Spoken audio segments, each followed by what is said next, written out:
But the fact that they convicted on all three counts says to me that they weren't really looking at the evidence because, again, all three of those charges also rely on a simple question of causation, right?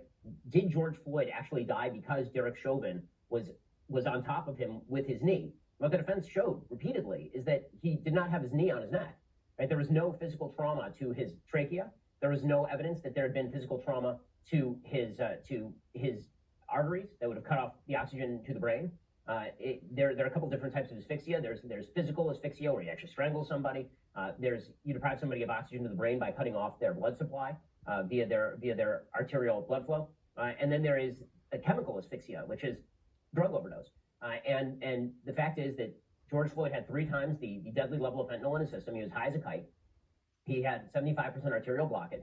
The medical examiner originally said if I'd found him dead in his room, I would have immediately assumed that it was a drug overdose. Right? And the only reason that this became a national issue is because of the tape, which on its face, when everybody first saw it, looks really ugly.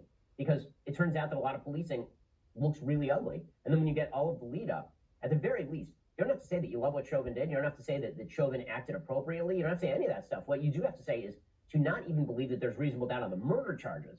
On the murder charges, where you'd have to have intent, that suggests to me that this was far less about the actual facts of the case and far more about all of the hubbub surrounding the case.